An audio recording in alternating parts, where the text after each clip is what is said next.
Estas son armas antidrones del ejército de Colombia, que ahora son una realidad alrededor de toda América Latina porque los ataques con drones, con lo que llaman pues helicópteros autónomos, cuadricópteros, están creciendo exponencialmente. Este es un gráfico de The Economist, el diario que muestra que los grupos rebeldes, milicias o grupos criminales están aumentando exponencialmente sus ataques con drones a un punto en el que no se pueden parar. Ya han habido muertes y heridos en la fuerza pública y en la población civil derivados de estos ataques de drones. Pero no solamente pasa en Colombia, está pasando en toda Latinoamérica. Este es el crecimiento casi exponencial de la fuerza aérea de los carteles. Todos los ataques con explosivos que son volados por drones en México, entre el 2020, que eran apenas unos 6 u 8, hasta el 2025, donde empiezan a hacer miles de ataques con drones. De hecho, los drones en el mundo de los carteles mexicanos no solamente son usados para atacar, también son usados como una herramienta de transporte y logística. Acá, estos son datos de Homeland Security de Estados Unidos, mostrando la cantidad de vuelos de drones que han detectado solamente en los últimos 6 meses. 60,000 vuelos de dron, 10,000 vuelos de dron al mes. Esta gente opera una aerolínea de movimiento de paquetería y logística a través de la frontera, con movimientos que sean únicos de drones en 27,000, un promedio diario de 328 vuelos de drones al día en la frontera de Estados Unidos. Tengan en mente que todo esto pasa en el momento en el que la guerra está cambiando y esta es parte de la razón por la que los drones, la robótica y la inteligencia artificial de ultra alto nivel están y tienen el potencial de afectar la soberanía de América Latina y sus países. Observen acá un gráfico. Ustedes van a ver en amarillo las barritas de más o menos el costo promedio a lo largo del tiempo de vida de un soldado. Cuánto cuesta en tiempo de entrenamiento, en sueldo, en maquinaria, en armamento, en suministros, en comida, etcétera. Y en verde van a ver la caída del costo promedio por dron. En los 90, un dron, un avión, un dispositivo volador automatizado, costaba más o menos unos $300,000. Hoy en día, el dron promedio con capacidad militar cuesta tan solo $500. Esto está haciendo que cambie por completo la ecuación de la guerra. Este es un gráfico logarítmico, lo que significa que estas barras son exponenciales. Un dron de first person view, de los que uno se pone gafas de realidad virtual y los puede volar como si no estuviera haciendo el dron, cuesta más o menos un poquito menos de $500, donde el entrenamiento de un soldado de infantería promedio cuesta más o menos $50,000. Un misil Javelin, que son estos misiles teleguiados tirados por un tubo como si fuera una bazooka, pero que uno no necesita apuntarlos para destruir un tanque de guerra o un automóvil, bueno, no un automóvil, un dispositivo de transporte de tropa. Hoy se me olvidaron todas las palabras. Ese cuesta más o menos $178,000. Un tanque de guerra M1 Abrams cuesta más de $10 millones. Hoy en día, colocándole una ojiva antitanque a un dron de $500, puedes desactivar o incluso destruir un tanque de $10 millones, lo cual cambia por completo la ecuación de la guerra y por primera vez pone en las manos de criminales el tipo de armamento que típicamente era un monopolio del Estado, lo que degrada la capacidad estatal de mantener la paz, de mantener un monopolio en la violencia. Y esto cambia mucho las reglas de la soberanía. Aún no hay grandes pilotos criminales. La gran mayoría de los vuelos de dron reportados por fuerzas militares en Ecuador, en Colombia, en Brasil, en México, en Honduras, son vuelos relativamente torpes, pero esto es cuestión de que aprendan.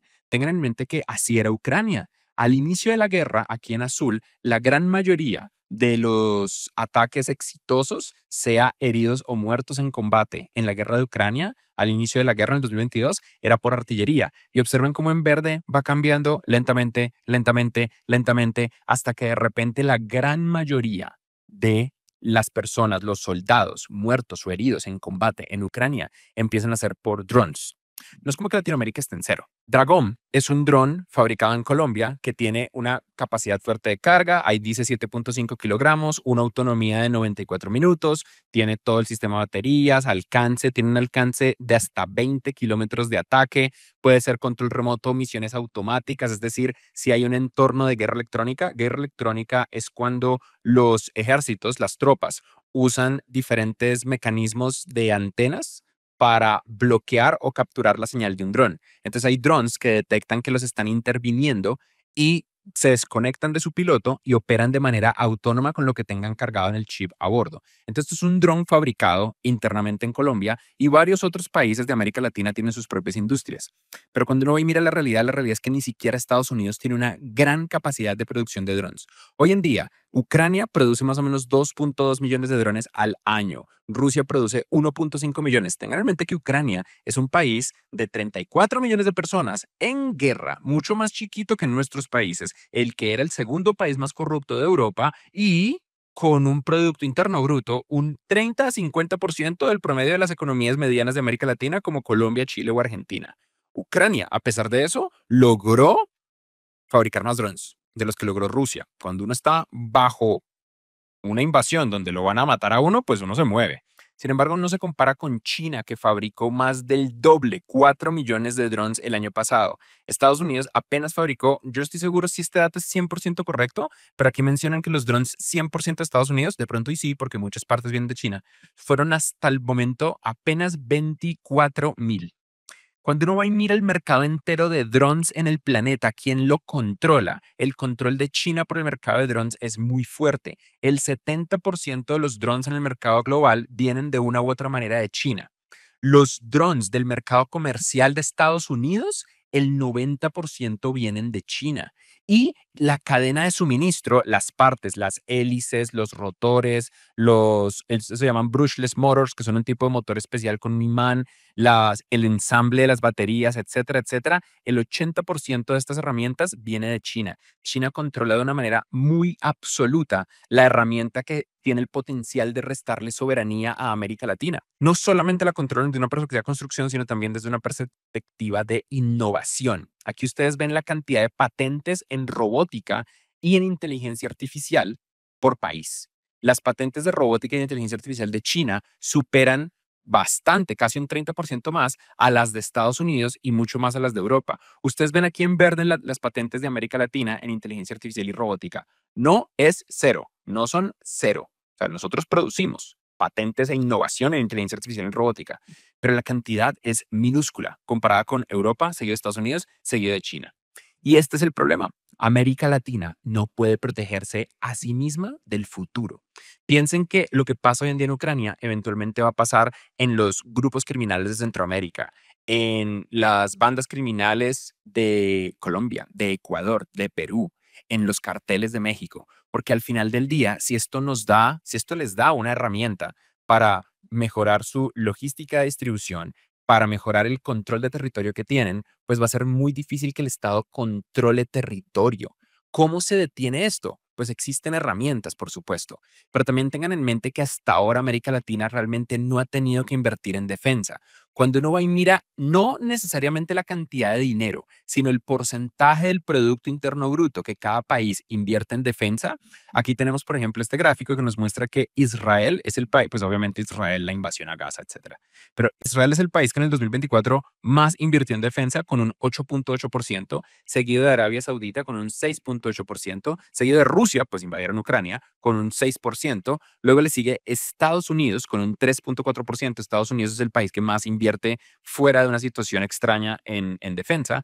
El objetivo de inversión de los países miembros de la OTAN, que no lo logran al 100%, es de un 2.5%. Y el único país de América Latina, el único que invierte de una manera fuerte equivalente a los grandes países en defensa es Colombia, con el 2.87% de su Producto Interno Bruto invertido en defensa. Pero tiene sentido. Colombia es, si ustedes se vieron Dune, Colombia es Arrakis, donde la hoja de coca es la especia. Nosotros estamos condenados a ser un paraíso increíble donde diferentes mercados del mundo vienen a invadirnos, explotarnos y criminalizarnos porque producimos algo que tiene una demanda inmensa y de la cual depende, por ejemplo, el sistema financiero del planeta. Luego está Inglaterra, que tiene el 2.3%. Chile, esto es una cosa chistosa. ¿Saben por qué Chile está tan alto? No es porque sean un peligro ni nada por el estilo. Es porque hay una ley de la era de Pinochet que les obliga a invertir un porcentaje altísimo de su Producto Interno Bruto en defensa y nunca lo han cambiado. Luego está China, que apenas invierte un 1.7%, y ahí está el resto de Latinoamérica. Latinoamérica en promedio solamente invierte 1.1% o menos. En Brasil es el 1.1%, en México es 0.5%, al igual que en Argentina. Son datos minúsculos. Y mientras tanto, la violencia sí nos cuesta mucho dinero. Este es el impacto, el costo económico de la violencia como un porcentaje del Producto Interno Bruto. En Zacatecas, por ejemplo, que es una zona fuerte de conflicto en México, aproximadamente se pierde el 18% de su capacidad productiva simplemente por la violencia. Y tengan en mente lo que les estoy diciendo acá, porque esto es muy probablemente la forma en la que se van a ver las cosas moviéndonos a futuro. Van a haber zonas de guerra que no van a tener el control del Estado porque el Estado no puede proyectar poder. Y van a haber zonas verdes, zonas seguras, que van a ser las únicas que van a poder ser protegidas de estas armas autónomas, robóticas, baratas y fáciles de dominar por grupos criminales. En promedio, Latinoamérica llega a perder más o menos un 3 a un 3.5% de su capacidad productiva por la presencia de violencia. Estados Unidos, pues que tiene un problema gigante de violencia derivado de que las armas son gratis y legales, tienen 2.8%, donde en la Unión Europea es apenas del 2%. Entonces el impacto es significativo. ¿Cómo lo soluciona América Latina? Porque América Latina sí tenemos una industria local. América Latina fabrica armamento, América Latina fabrica herramientas de seguridad, pero no las suficientes, no realmente. América Latina sufre de algo que yo le puse clientelismo digital, que es básicamente dependemos de otros países para poder tener nuestra seguridad digital. Por ejemplo, ¿cuánto de la infraestructura de vigilancia de las ciudades para crear ciudades seguras viene de un solo país? En Ecuador, por ejemplo, el 95% de la tecnología de seguridad y vigilancia viene de China y de hecho de dos compañías, Huawei y HIK Vision. En Argentina es el 85%. Compárenlo con un país que está en la frontera de la guerra, Polonia, que es parte de la OTAN. Menos del 5% de su tecnología de seguridad viene de China. O Taiwán, pues Taiwán, donde nada viene de China. Ellos son completamente autónomos porque pues saben que ellos son potencialmente una zona de guerra viniendo a futuro. Y hay otro indicador, hay un indicador salvaje de cómo América Latina pierde soberanía a partir de su capacidad de seguridad. Y aquí quiero resaltar algo. Uno puede decir muchas cosas de los derechos humanos, de los derechos civiles, de la cultura, de la ley y el orden, pero al final del día lo que determina la soberanía de un país es la capacidad del gobierno de hacer que las leyes se cumplan. Y esa capacidad tiende a estar expresada por su capacidad de mantener sus fronteras y por su capacidad de mantener el orden interno y externo. Eso es el ejército, la policía, su capacidad de proyección de poder y, por supuesto, su diplomacia y capacidad de exportación. ¿Por qué les cuento todo esto? Porque hay países que no confían en eso y hay una forma de medirlo. Es la privatización de la soberanía. ¿Qué porcentaje o qué tasa de la seguridad es privada en vez de pública? Este es un dato que nos muestra cuántos guardias de seguridad privados hay contratados por cada policía que existe en un país. En Guatemala hay 7 guardias de seguridad por policía. Suráfrica, que es un país jodido, a una economía fuerte, pero jodida, en África, tiene 5 guardias de seguridad por cada policía. Brasil, 4.5. Estados Unidos es un balance 1.1 a 1. Polonia es 0.4 a 1. Es un país que confía y cree en su capacidad de fuerza pública. E Israel es casi que inexistente, 0.2 a 1. Este es un fenómeno que está ocurriendo alrededor de Latinoamérica, la privatización de la soberanía. Y esto está haciendo que se esté creando un negocio gigantesco en el mercado de la seguridad. Latinoamérica puede que no esté invirtiendo en seguridad, pero los empresarios y ciudadanos latinoamericanos sí lo están haciendo. Las empresas, las familias, la gente con plata, aunque no tengan tanta plata, invierten fuertemente en seguridad. Piensen que en el resto del mundo, la idea de tener un portero en un edificio de clase media es una locura, pero en Latinoamérica es normal. Es normal en Latinoamérica tener vigilancia 24/7, tener 3 o 4 turnos de portería. Nosotros ni siquiera nos ponemos a pensar que esa cosa es una locura para cualquier otro país. Pero acá, no, obvio que vamos a tener seguridad todo el tiempo. Obvio que van a haber perros antiexplosivos a la entrada de centros comerciales. Damos por sentado un montón de cosas y a medida que los drones empiecen a volver más y más y más un problema, esto es peor. Y eso me lleva a la tesis más complicada de lo que significa que Latinoamérica pierda su soberanía y su capacidad de proyección de fuerza a través de la pérdida de capacidad de construir sus propias herramientas de defensa, tanto digitales como tecnológicas. Y es las zonas seguras o las zonas verdes. Esto ya lo vivimos. Y más o menos ya lo viven algunos países. Ustedes ven en Guatemala que Cayalá, que es como una ciudad blanca toda idílica, es una zona completamente segura y completamente diferente al resto de Ciudad de Guatemala. Ustedes lo ven en la diferencia absoluta y completa que tienen Santa Fe, Polanco, Lomas de Chapultepec en Ciudad de México, comparado con los alrededores de Santa Fe, con el Estado de México. O ustedes lo ven en cuanto a que Chapinero es la mejor ciudad de Colombia y luego alrededor de Chapinero está Bogotá, entre muchos otros por el estilo. Lima es igual, Buenos Aires empieza a ser igual. La única ciudad que es realmente segura, y miren, ¿saben por qué estoy haciendo lo que estoy a punto de hacer? Porque yo sé que ustedes no se la van a aguantar.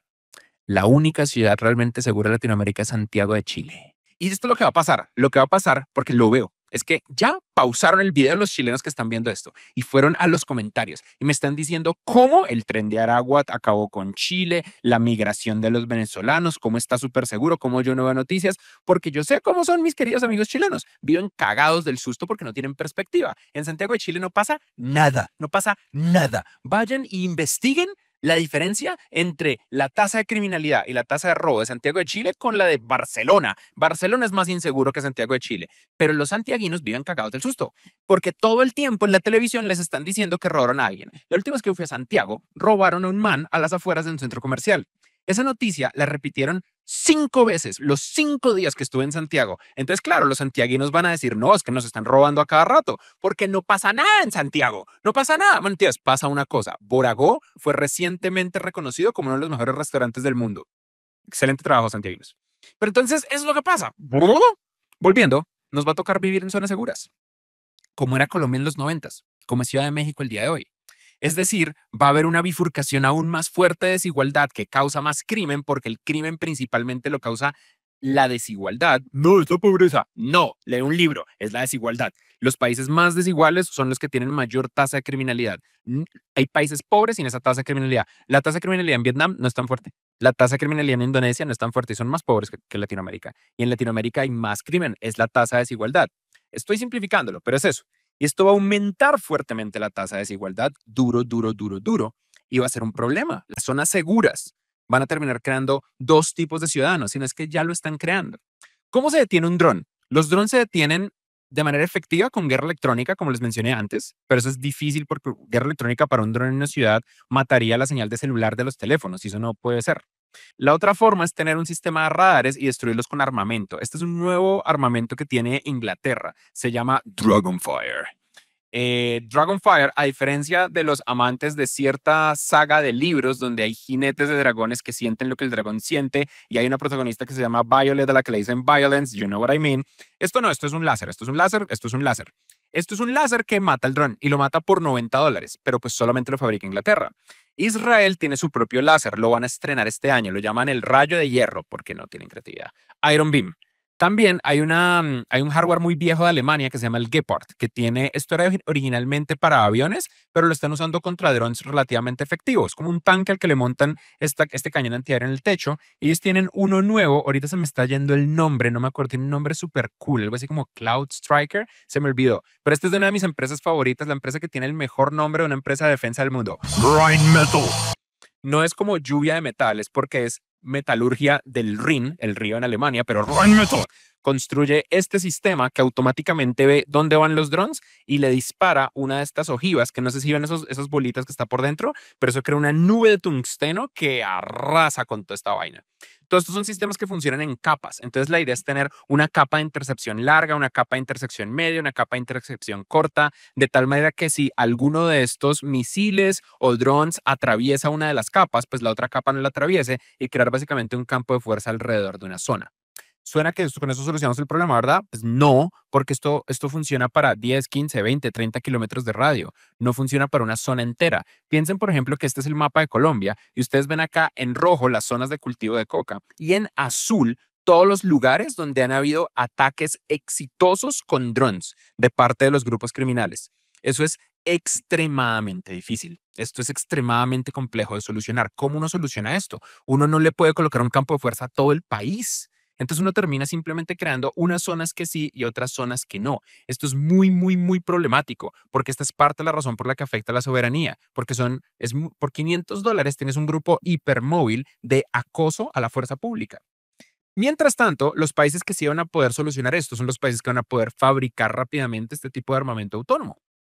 Corea del Sur tiene la fuerza robótica de fabricación más grande del mundo, con 1.012 robots por cada 10.000 empleados de fábrica. Singapur es la segunda con 770, le sigue China con 479, que está creciendo rápidamente. Luego está Alemania, Japón, Estados Unidos es mucho, mucho más chiquita. En promedio hay 162 robots por cada 10.000 trabajadores. Y piensen que Brasil y México son las dos potencias de fabricación industrial de América Latina. Y Brasil y México están allá abajo, en rojo, con 30 y con 20. Porque Brasil y México le han apostado a que el nearshoring es que la mano de obra barata o relativamente barata, a pesar de ser mano de obra calificada de América Latina, es lo que gana, pero están ganando los robots. Miren este gráfico. En azul ustedes ven el costo de la mano de obra en Estados Unidos y cómo ha ido creciendo entre el 2015 al 2020, al 2030. Entonces, obviamente que las fábricas iban a ir de Estados Unidos. En amarillo se ve el costo de la mano de obra en China, que ha ido creciendo, y en azul el costo de la mano de obra en México. Entonces es más barata la mano de obra en México que en China. Por eso muchas fábricas se fueron a México, tanto de Estados Unidos como de China. Pero en verde, ustedes están viendo el costo de operar robots.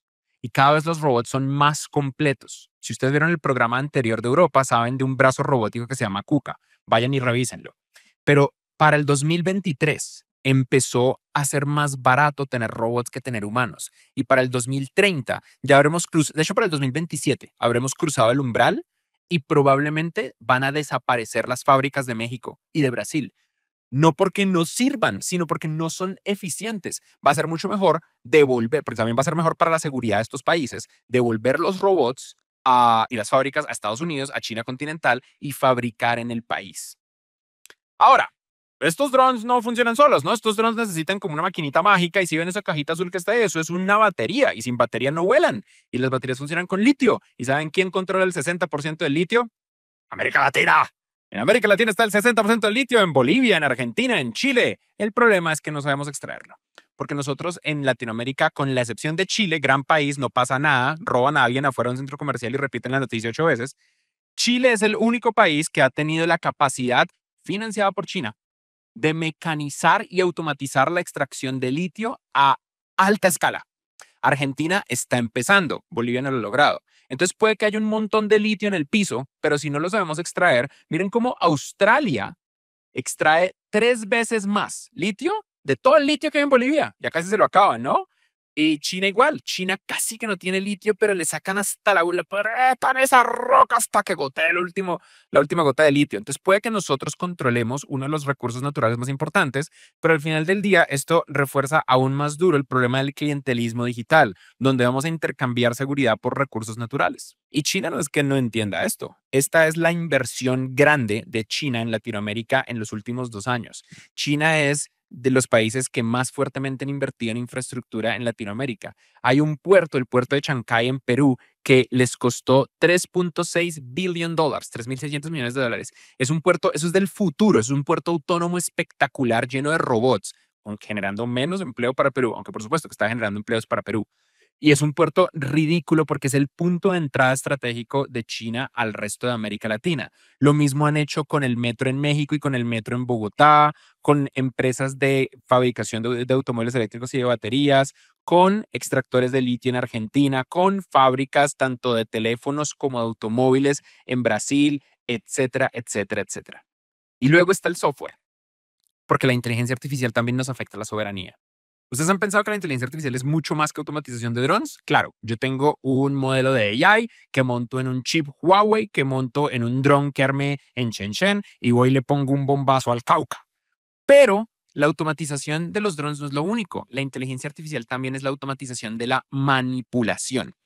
Prueba de ello es que es más fácil que nunca crear una fotografía muy realista de algo que no pasó y uno lo publica. Hagan el esfuerzo. Cuando esté esto en YouTube, vayan y tomen este screenshot y pongan en Facebook, y vayan a sus grupos de WhatsApp, de la familia, y pongan, miren, Estados Unidos capturó a Maduro o Maduro se rindió y aquí lo están agarrando los agentes de ICE. Vayan y pónganlo y mándenme a mis cuentas de redes sociales capturas de cómo la gente reacciona, porque les apuesto que un resto de gente se cree este gráfico. Vayan y busquen mis cuentas. Yo voy a publicar esto en mi cuenta de Twitter y de Facebook y de etcétera. Vayan y busquen en mi cuenta de Twitter y de Facebook. Voy a publicar una foto de esto sin contexto. Si se la quieren robar a alta definición, vayan y la publiquen y van a ver que la gente se lo traga. Así como, por supuesto, esto sí es verdad. Por ejemplo, aquí estoy yo en el Quindío con Rosalía, con Karol G, con Jeff Bezos y con Bill Gates. Les di un paseo por el Triángulo del Café. Esto fue hace muy poquito. Latinoamérica es el país, perdón, la serie de países que somos más vulnerables a la guerra de información, a la guerra de la desinformación, guerra cognitiva. Esto que ustedes ven acá es un gráfico que construí mostrando la resiliencia de la desinformación de un país comparado con la confianza institucional del país. Ustedes van a ver acá que a mayor resiliencia tiene un país a la desinformación, más confía en sus instituciones. Cuando nosotros decimos es que acá el problema es la corrupción, es que la corrupción es que se roban todo, pues nosotros no confiamos en las instituciones y somos más vulnerables a la desinformación. Hay países como Taiwán que saben que China es su enemigo natural porque eventualmente China dijo voy a volver a capturar Taiwán, China va a volver a ser Taiwán y Taiwán quiere ser un país independiente. Entonces Taiwán lleva años, décadas construyendo educación desde el colegio para que los taiwaneses sean resistentes a la desinformación, para que aprendan a diferenciar propaganda y manipulación de la realidad. Lo mismo pasa en Finlandia y Suecia, que son constantemente bombardeados por desinformación de Rusia. Acuérdense que Rusia tiene en San Petersburgo una institución cuyo único trabajo es desinformar al planeta. La mayoría de los movimientos de antivacunas vienen de Rusia.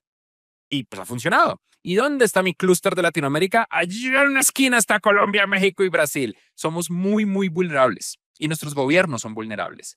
Este es el índice de preparación de gobiernos para la inteligencia artificial, evaluado por Oxford. El país más preparado para implementar inteligencia artificial en el gobierno es Estados Unidos, seguido de Singapur, luego Inglaterra, luego Corea del Sur.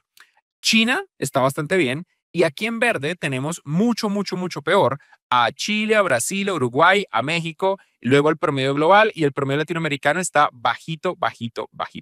¿Ustedes quieren ayudar y ser parte de las personas que construyen la solución a esto y no solamente el problema? Empiecen a aprender AI profundo. Yo les he recomendado muchas veces el curso Fundamentos de LLMs, pero quiero que den un paso atrás y que aprendan las matemáticas y el código de los fundamentos del Machine Learning, de las piezas que construyen la inteligencia artificial moderna. Ustedes ya tienen la suscripción, entonces vayan y tomen este curso en Navidad. Entonces quiero resumir esto para acabar. ¿Cuáles son nuestros problemas y cuáles son nuestras métricas clave en Latinoamérica?